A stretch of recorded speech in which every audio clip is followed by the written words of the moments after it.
پورتره‌های فیوم، شعله‌ای از حیات جاودان. به درستی که خداوند را فرشته است که هر روز فریاد می‌زند ای مردم دنیا، بزایید برای مردن، گرد آورید برای نیست شدن و بسازید برای ویران شدن. اندیشیدن درباره مرگ چنان جانکاه است که اغلب فراموشی را به آن ترجیح می‌دهیم. گرامی‌ترین نوشدارو بر این پایان یأس‌آور باور به زندگی پس از مرگ است و اقوام باستانی هنرمندانه آیین‌هایی بر اساس این باور برای سفر بازپسین ساختند.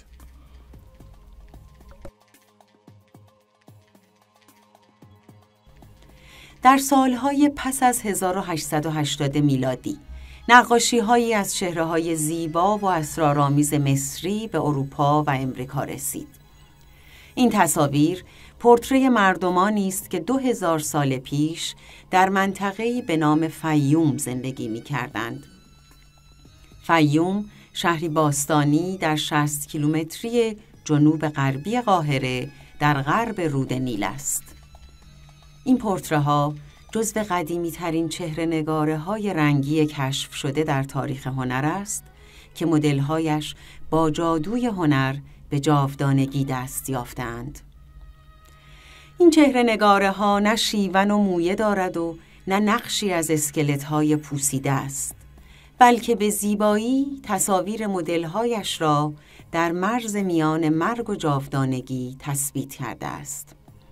چون این به نظر می رسد که ثروتمندان شهر فیوم برای خود رسم مومیایی را وصیت می کردند و بازماندگان مؤمن ایشان دست به کار اجرای آن می شدند تا شخص مرده به زندگی در جهان بازپسین بپیوندد. سنت مومیایی در مصر باستان بر بستر ایمان به زندگی پس از مرگ شکل گرفت. در این رسم جسد برای زندگی در جهان دیگر آماده و با نقاشی تصویری از چهره متوفا پوشیده میشد. به نظر می رسد این چهره ها در زمان حیات افراد نقاشی شده، مدتی به دیوار آویزان بوده و پس از مرگ بر روی چهره مومیایی قرار می گرفت. تصور کنید که در کمال صحت و جوانی از یک استاد نقاش دعوت کرده اید تا با پرداخت مزد برای چهره‌نگاری مرگ خود مدل نقاش بشوید. پذیرش مرگ و آماده شدن برای آن جز با اعتقادی راستین به زندگی پس از مرگ ممکن نیست.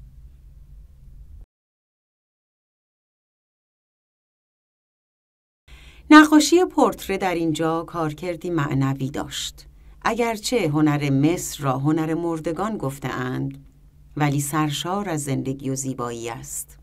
حتی مرگ نیز در آن شکوهمند است و این شکوه ابدی با گذشت 20 قرن هنوز از نگاه پورتره‌های فیوم جاری است. برای مومیایی کردن جسد را با شراب خرما و آب رود نیل می شستند. اما و احشا را بیرون می کشیدند و مغز را با قاشقی مخصوص از بینی بیرون می آوردند و جداگانه خشک می کردند، ولی قلب را در نمی آوردند، گویا آن را جایگاه روح می دانستند. سپس بدن 40 روز در نوعی نمک طبیعی به نام ناترون قرار می گرفت و دوباره آن را می شستند و پس از روغن مالی آماده می شد تا اما و احشای خشک شده را به بدن بازگردانند و با خواندن دعاهایی آن را در نوارهای کتان همراه با گیاهان معطر می پیچیدند و نوارها را با صمغ به هم می چسباندند. مومیایی را با پاپیروس بزرگی که بخشی از کتاب مرگ روی آن نوشته و تصویر اوزیریس خدای حامی مردگان و دیگر خدایان جهان زیرزمین را داشت می پوشاندند. بعدها سنتی هم اضافه شد که ماسکی نقاشی شده روی صورت متوفا قرار می دادند.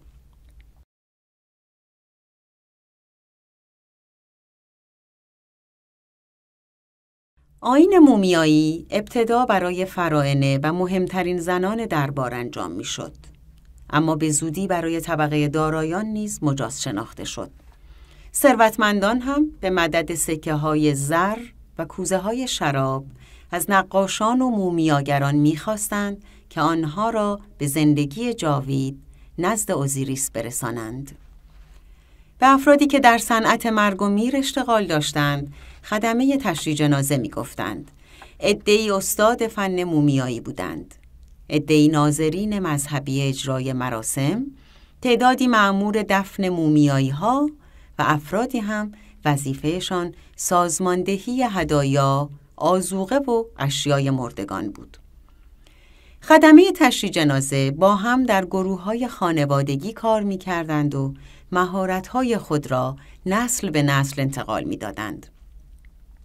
این کاسبان مرگ اغلب در حاشیه شهرها، دور از مردم و در نزدیکی گورستان‌ها زندگی می‌کردند. زندگی آنها در اتصال با مرگ بود و این شیوه زندگی بر رازآلودگی کارشان می‌افزود.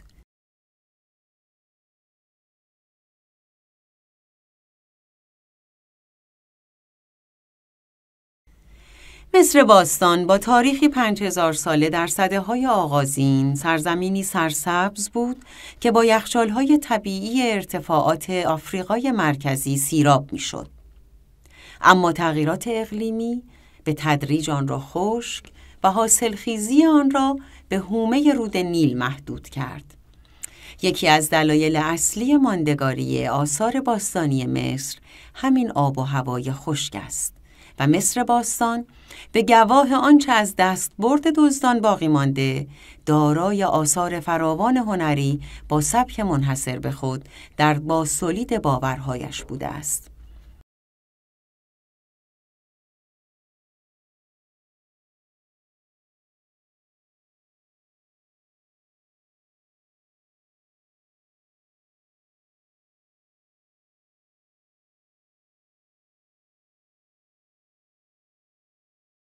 بخش عمده‌ای از آیین‌ها و هنر مصر در آخر قرن 18 کشف شد. هنگامی که ناپلئون بناپارت به مصر حمله کرد و در تابستان 1799 میلادی وارد بندر اسکندریه شد. 200 دانشمند فرانسوی به دستور ژنرال به تحقیق در آثار و اسناد باستانی این سرزمین گمارده شدند و از عظمت این تمدن به شگفت آمدند. این آغازی بر مصر شناسی بود.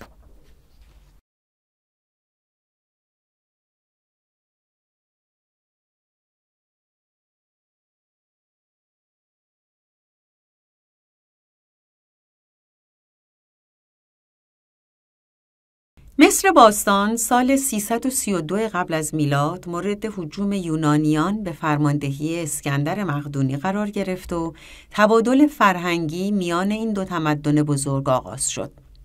سال 30 پیش از میلاد مصر یونانی طی حمله اکتاویان سردار رومی به عنوان یکی از استانهای روم درآمد. اختلاط مردم و فرهنگ‌های یونانی و رومی آیین‌ها و هنر مصریان را تحت تأثیر قرار داد. پورتره‌های فیوم زیر تأثیر سنت نقاشی واقع گرایانه یونانی و در زمان تسلط روم بر مصر شکل گرفته است. این تمدن فرهنگ متجاوزان را در خود هضم کرد و در آثار هنری و ادبی به غنای فرهنگی خود افزود. از صورتگران این تابلوها چیزی نمی‌دانیم، زیرا گذاشتن امضا بر اثر یا رسم نبوده یا دخالتی در قوانین مذهبی محسوب می‌شد. نقاشان مرگ که چهره مدل‌هایشان را جاودانه ساختند، ناشناسند. خانم یوفرسین داکسیادس در کتابش با عنوان پورتره‌های اسرارآمیز فیوم، چهره‌هایی از مصر باستان، این تابلوها را در 4 مجموعه کلی طبقه بندی کرده است. اول آنهایی که منطبق با سنت‌های واقع‌گرایی یونانی و به لحاظ انسانی و عاطفی مشابه پورتره‌های رامبراند است. مجموعه دیگر آثاری که پیداست نقاشان آن کمتر با سنت‌های یونانی آشنایی داشتند ولی سرشار از جذابیت و رنگ‌های زیباست. سوم آثاری که بیشتر تأکید آن بر ارائه شخصیت متوفا بوده و یادآور آثار مودیلیانی و پیکاسو می باشد.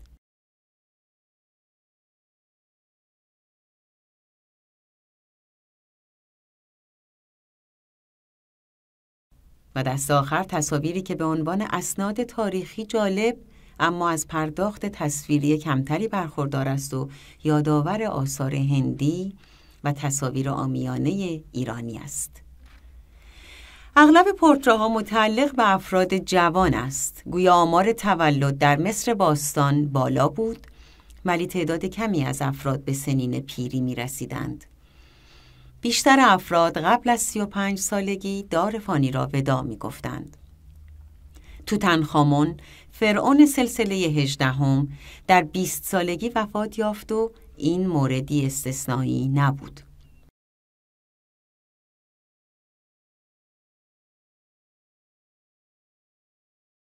طبیعت‌گرایی یونانی که به آن اشاره کردیم، ویژگی اصلی بهترین آثار فیوم است و پیشینش به آپلس، بزرگترین نقاش سده 4 پیش از میلاد یونان باز می‌گردد.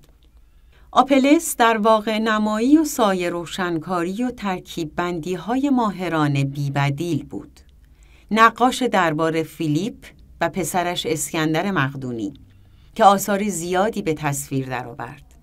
تک‌چهره‌هایی از اسکندر کشید که گویا شاهکار چهره‌نگاری دوران باستان بوده که توصیفشان در مستندات تاریخی آمده ولی متاسفانه چیزی از اصل آثار باقی نمانده. رساله‌ای هم در باب هنر نقاشی نوشته بود که آن هم معدوم شده و فقط نامی از آن در تاریخ هنر باقی مانده است.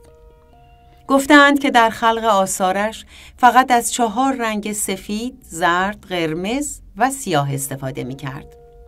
پالت نقاشان فیوم هم محدود به همین رنگ هاست که از آنها برای کشیدن پوست و مو استفاده می کردند.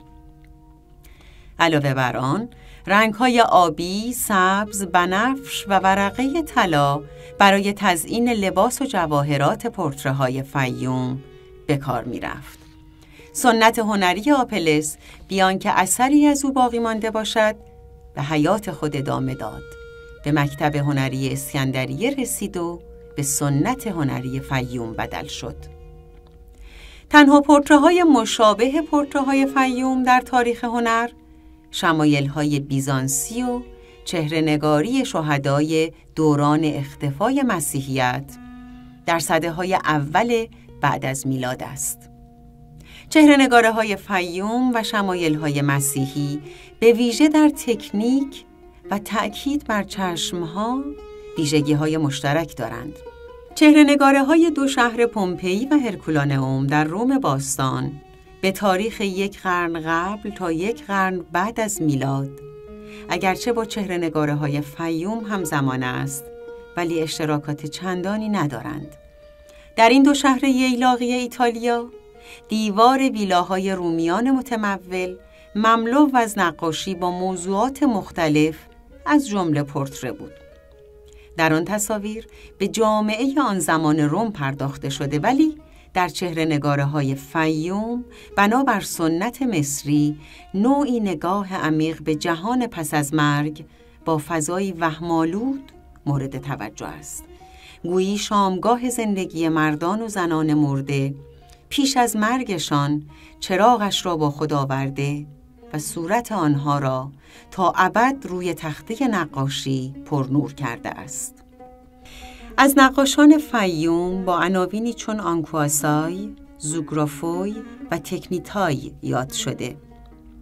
آنکواسای برگرفته از تکنیک آنکواستیک است و زوگرافوی یا زوگرافوس به معنی کسی بوده که زندگی را نقاشی می کند. تکنیتای یا پیشه‌ور اشاره به پیشه نقاشی به مثابه یک شغل دارد، زیرا تا زمان میکلانژ در قرن 16 واژه هنرمند به طور اخص برای کسانی که به کار هنر می پرداختند استفاده نمی شد و نقاشی یا حتی مجسمه سازی طبق عرف یونانی نوعی حرفه و کسب و کار محسوب می شد، نه هنر به معنای امروز آن. در یک پاپیروس مصری مرتبط با دستمزد برای نقاش آمده که یک آفتابه گندم و 2 کوزه شراب به عنوان دستمزد به او داده شود.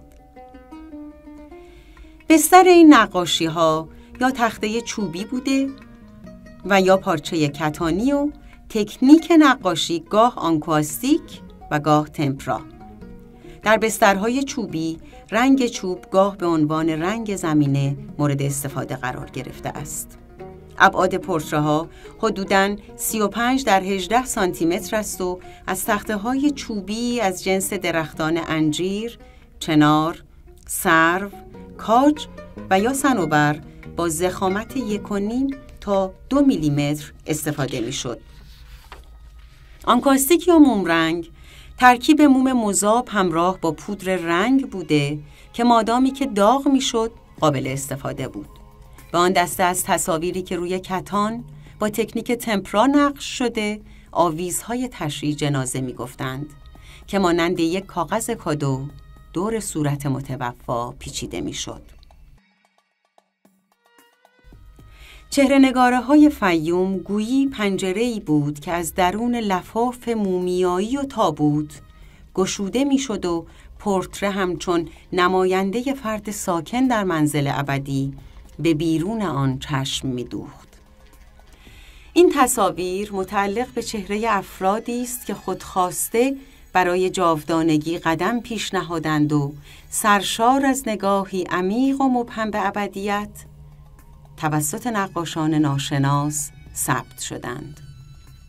آندره مالرو، نویسنده و هنرشناس فرانسوی، با تماشای این تصاویر آنها را همچون شعله‌ای از حیات جاودان توصیف کرده.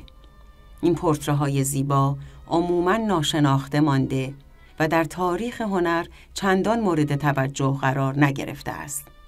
چشمان پر رونق این تصاویر اما صلح با مرگ را به بیننده هدیه می‌دهند و تصویرگران آن آرامش این معنی را به ما یادآور می‌شوند که مردم در خوابند، همین که مردند بیدار می‌شوند.